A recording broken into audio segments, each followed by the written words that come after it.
Hey, everybody. I know everyone is news weary, tired of hearing about the fires. You're going to hear about the fires, but you're going to hear what you and I should do about it in a way that you may not have heard before. In fact, you probably haven't heard it like this yet.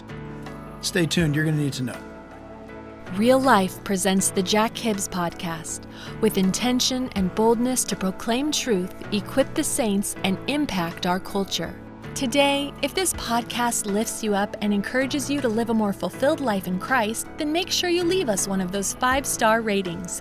To us, that's like saying amen or yes.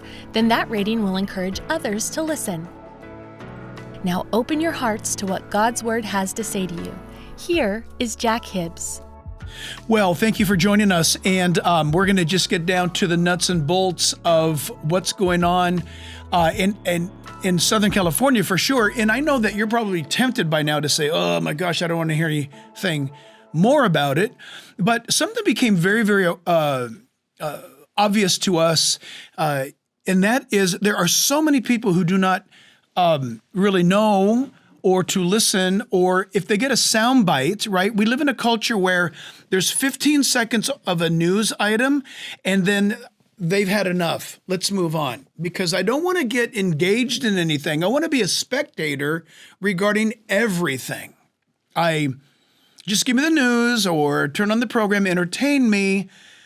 And I want to keep a veneer, a very thin line of knowing about what's going on in the world around us.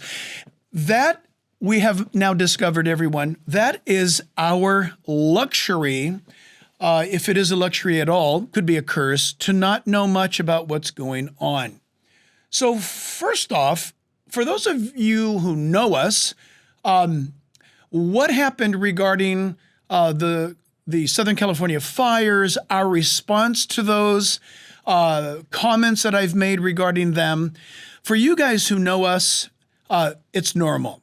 That you expected that from us because that's how we've been standing for nearly 40 years. It's just that we never really had a microphone like this before. When I say microphone, what happened in the LA fires allowed our voice, by God's grace and His kindness and His mercy, to become very, very loud and very, very broad. So our comments regarding the fires, our comments regarding the response, and our comments regarding politics, everybody in the church, they just like, well, of course, normal. But for people at the Daily Mail, for example, in London, it wasn't normal to them. It's like, wow, what the heck is going on here? This pastor's like frying, no pun intended, Gavin Newsom and the California politic and all this kind of stuff. And then podcasters and influencers began to repeat some of those comments, and it just exploded. And it's just the views of that is in the many millions. And so people are saying, what's this guy talking about? How dare he talk about anything that's relevant in life? He's a pastor. Why doesn't he just shut up and be relevant like my pastor is? And so people have been trying to cope with not only our response, but we've been easily, and it has taken Einstein to do this, we have easily read between the lines, and this is what people are saying. Oh my gosh, I've been able to hide out everywhere from getting involved in everything that's untasteful or unsavory in my life and scary. And then, now a pastor has said this and it's gone viral and all this stuff, and where do I hide now? And that is the point. Up until now in Southern California, people have had the opportunity to hide from reality. Here's how we do that. We lose ourselves and our issues, our problems frankly, in what I saw on Monday. I was in Brentwood staging to get up to go into the restricted or closed areas of the fires. And so in that staging process, there was an interview taking place.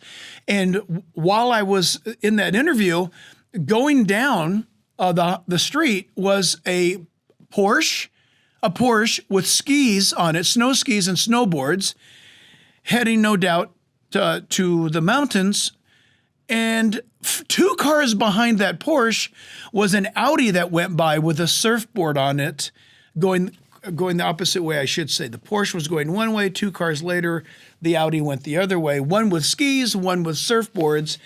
And that is the Southern California experience.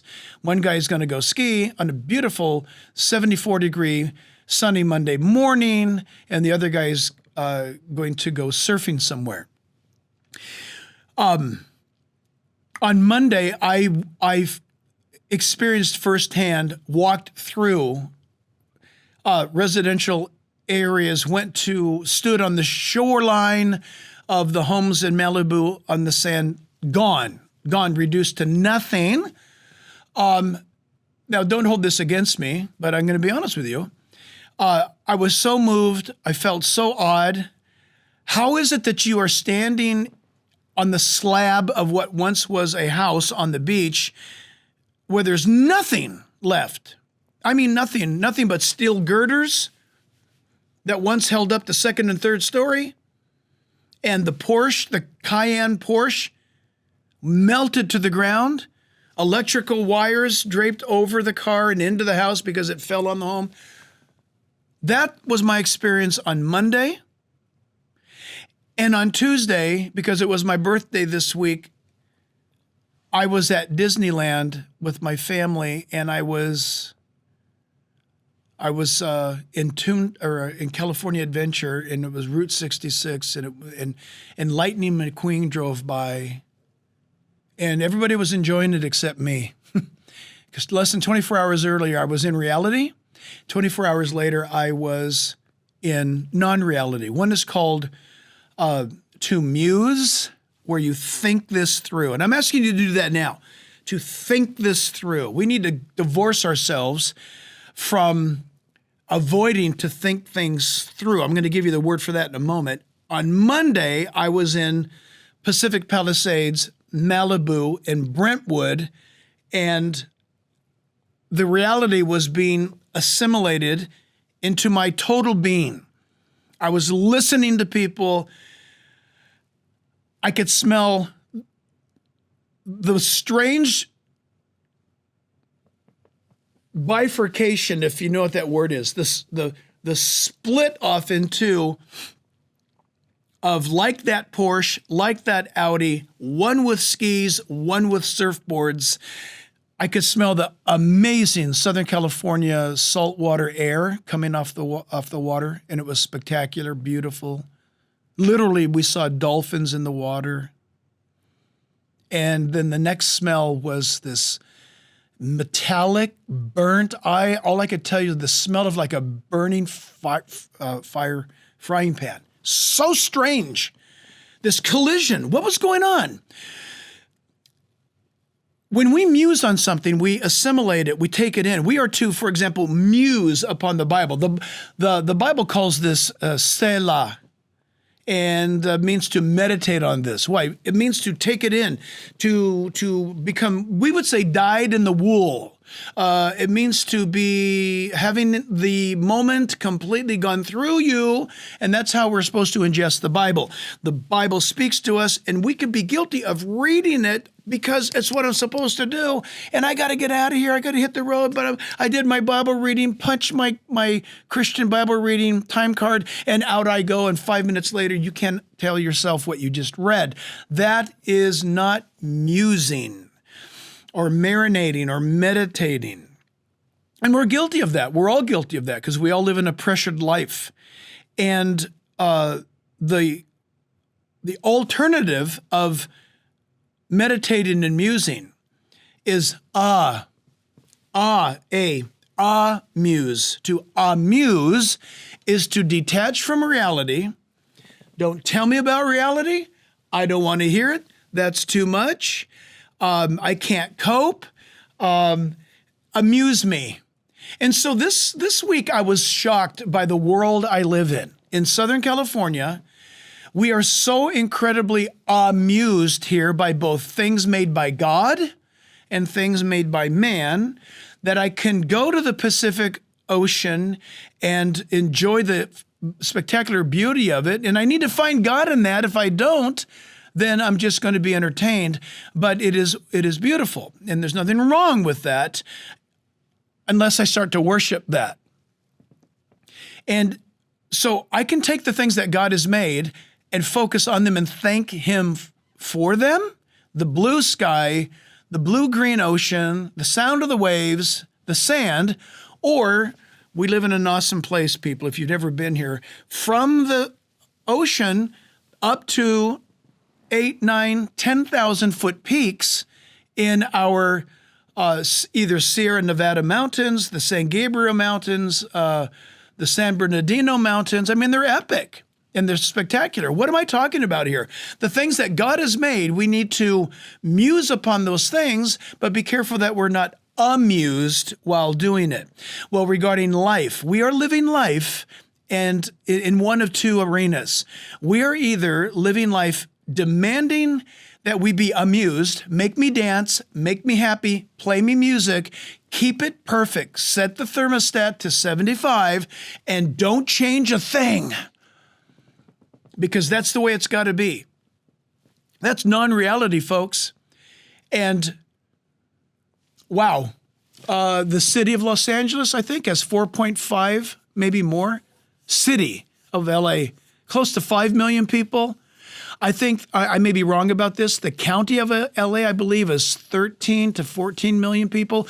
Southern California is about 28 million people. Our state has some 40 plus million people. And all of a sudden, half the state's been baptized into reality. And already the fires have, it's been a week and a half, and people don't want to hear about it anymore.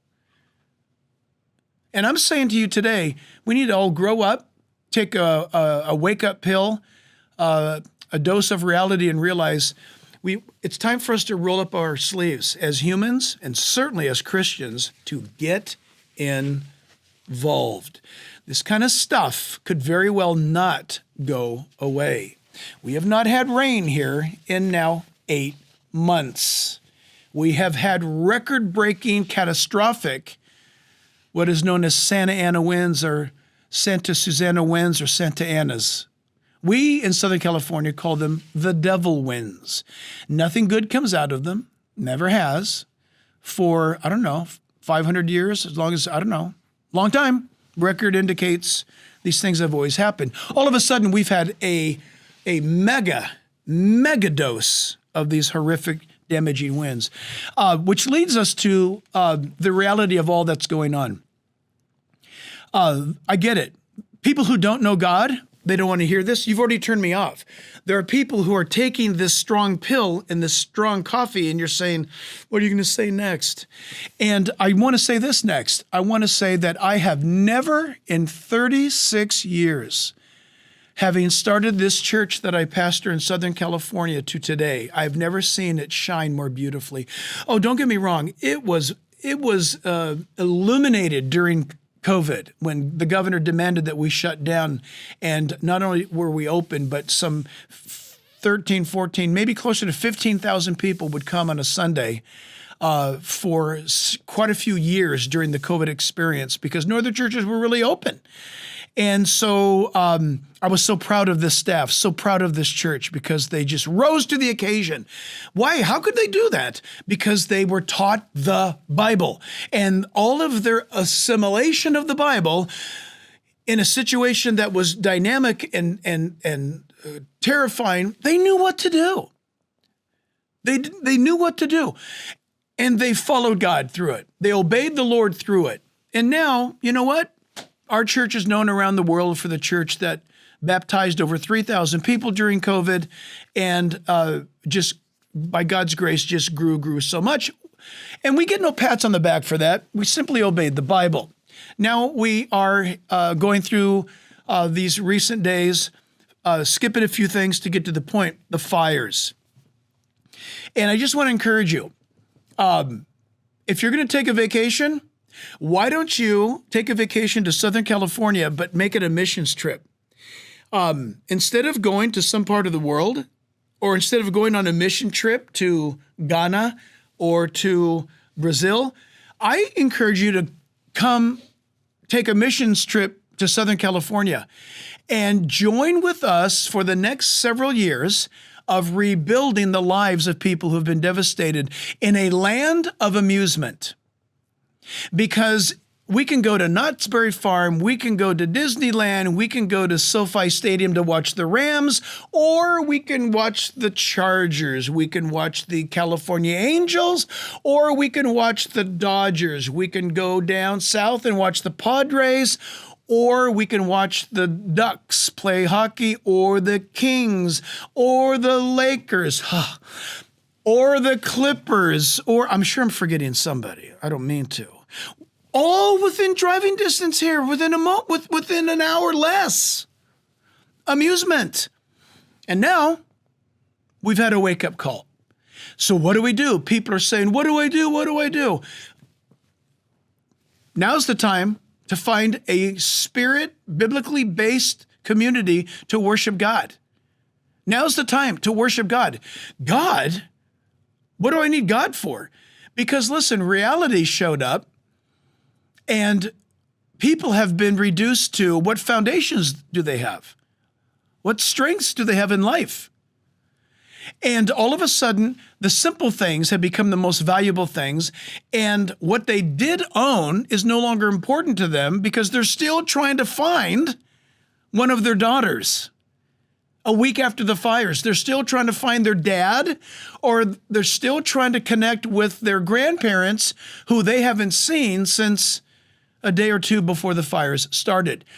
That's what concerns them now. This is why we as believers, listen to this, the epistle that John wrote, 1 John, listen, 1 John 3, verse 17, but whoever has this world's goods and sees his brother or sister, of course, in need and shuts up his heart from him, how does the love of God abide in him? In other words, you cannot really be a real believer, truly a Christian, going to heaven, knowing Jesus. You can't be like that and not get involved. If you say, I'm not going to get involved because it makes me sad, then how dwells the love of God in you? In other words, it doesn't. So watch, people who are affected immediately by the fires, their lives are being tested. But my friends, listen up. Everyone in America right now, their lives are being tested by what happened here in Southern California. You say, well, Jack, that's a stretch. Is it now?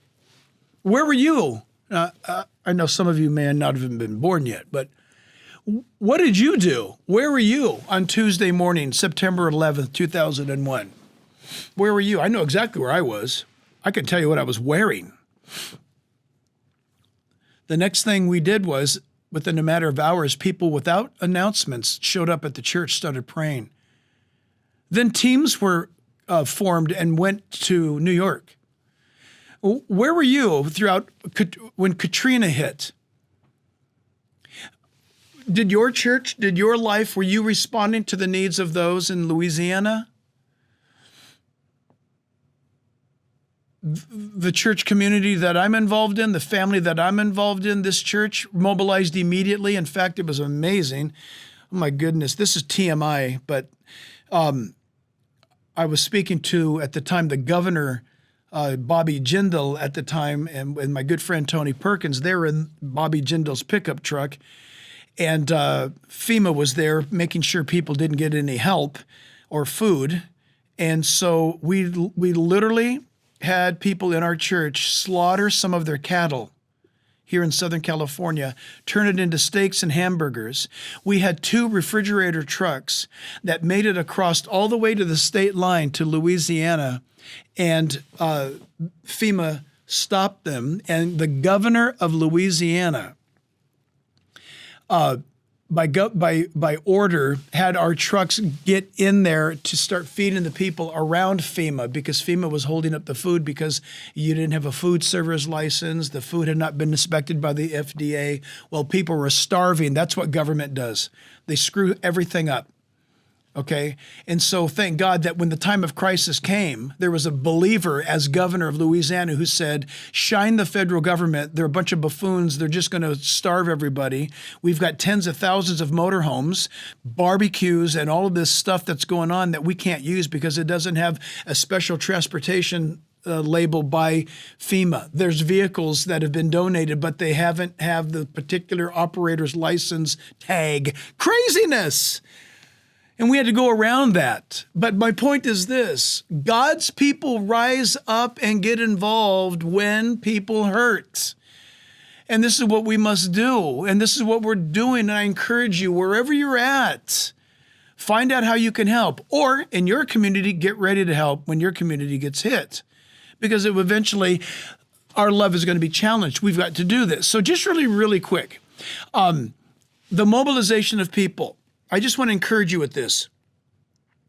Since the fires hit, I know this church, I can only speak for this church, but I'm sure there's other churches. There is. The response by the faith community, and I say faith, I'm being generous right now. I've only seen Christians responding. I haven't seen, maybe it's happening, but I haven't seen a Muslim-led group of people bringing relief. Maybe it's there. We've not seen it here. Maybe there's a Jewish contingency of relief efforts happening here. Maybe there is. I've not seen it. Let me tell you, awesome. The overwhelming response on street corners. We were looking at street corners where there were people that pulled up trucks. It was great to see Southern California monster trucks, right? These awesome trucks that people drive, raised up, gnarly. These trucks got to be $200,000, $250,000 trucks. They never see dirt. They don't even allow them to go out in the rain. They're so perfect. They were filled up with chairs, with diapers, with water, and these gnarly looking guys getting out. I saw this with my own eyes. It was so cool. Tatted up guys. I mean, if I saw them in any other situation, I'd say, stay away, man. That's a gang. These guys were climbing out of their rigs. Their Ford 350s, Ford 250s, GMC, Chevy Sierras, whatever they do. Oh my gosh, these guys pulled up. And all of these guys had their LA hats on backwards, and they're just doing it. And we're saying hi to these people, and it's just one thing going on. And it turns out these are believers. These are believers. Listen, if you think Christians have got to have a cross around their neck and the women's hair is back in a bun and the guy's got to have, his hair shaved off or whatever it is and his shirt buttoned up to the top to be a Christian, listen, you're going to be shocked when you come to Southern California because people that you see, it's like, what in the world is that guy? That guy looks like he'll tear your head off. And then the guy's giving people stuff and he's crying. And then you ask him, how are you doing? I'm doing fine, man. Jesus is awesome. God is great. I got to tell you, I love this place. But get involved either with what's happening here or something. But Christian, how dwelleth the love of God in you when you see your brother or your sister in need and you shut up your heart, your life of compassion? How dwells the love of God in you? Well, the Greek demands the answer is it doesn't. You say, Jack, this is strong. This is strong what you're saying. Where's the fault in this? This is called exhortation. It's never even said today in churches anymore. Exhortation means this. Watch. It's a smack in the rear to get you up and going. And Paul the Apostle, Peter, also was great at that. And so the world we live in now is a world of opportunity. So I'm not feeling it. Our company's closing its doors or the taxes or the this. That's not what I said. For the believer, you and I live in a world of opportunity right now. And listen, there's things that have gone horribly wrong. I'm not going to get into that. I've already done it. You can find that out later. The exposing of the governor, the exposing of mayors, the exposing of Southern California Edison, the exposing of various institutions, Los Angeles Department of Water and Power, they're all busted. They're in the hot seat. They're getting fried and they're getting basted. And so there's people doing that. And so that's great because it needs to happen. There's so much wrong, but we didn't even know it was so wrong, but the fires exposed this. So that's good coming out of the devastation. There's so much being done right. The private sector. And you don't have to be Christians to pull this off. Crystal Geyser. I don't know anything about Crystal Geyser Water Company, but man, did they come through. What about organizations right now, for example, like In-N-Out Burger? In-N-Out Burger is responding with their trucks, I was told last night, to the National Guard to feed them. What about Home Depots, certain Home Depots? What about certain things? Look, people got upset with me because the first responders, they asked for Monster drink. And I got rebuked for us. We went and bought about, I don't know how many thousands and thousands of cans of Monster drink because that's what the first responders wanted. People told me that that's a satanic company. They wound up donating just more and more and more to the fire effort. Listen, what's wrong with people? This is ridiculous. Well, listen, I don't know anything about Monster drink. Well, don't you know that the M stands for Satan? I didn't know that. But I don't really care about that because if a Christian can take a Monster drink, how about this? We'll circumcise it from all of its evil and we'll hand it over to the National Guard or the LA County Fire Department. I'm okay with that.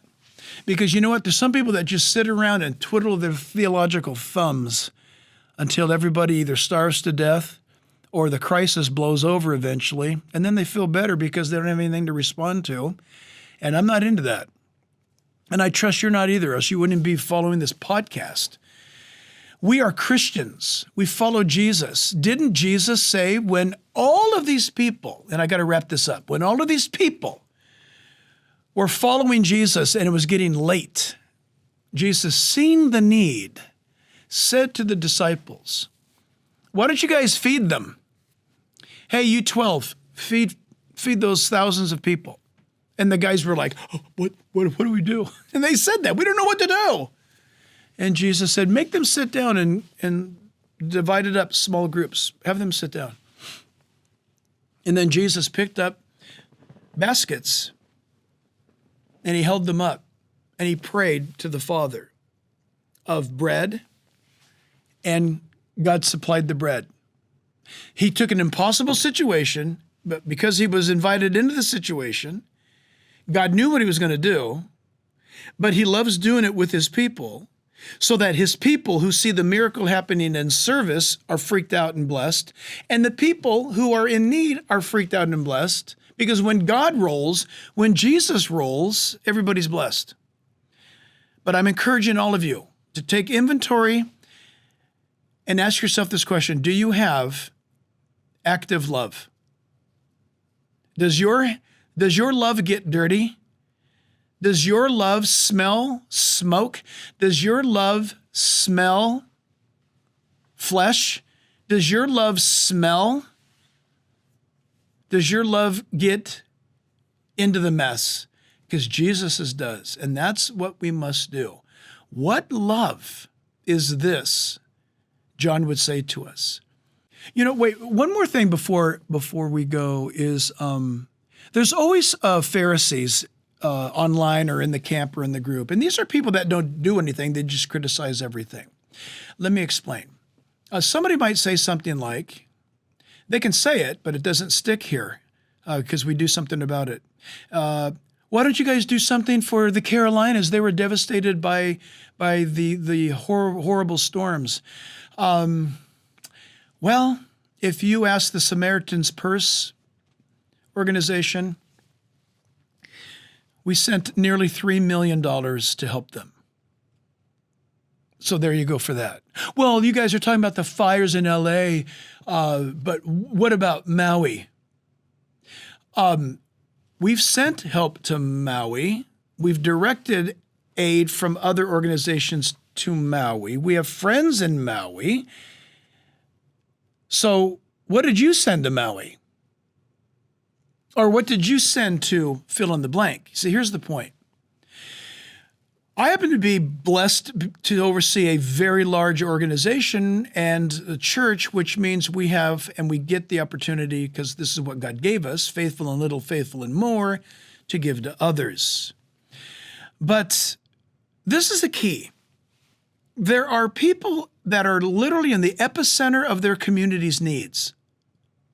So, for example, the churches in Hawaii, have they all banded together to help Maui? Help first your own Jerusalem, then Judea, then Samaria, then the uttermost parts of the world. With not only assistance, but of course with the gospel.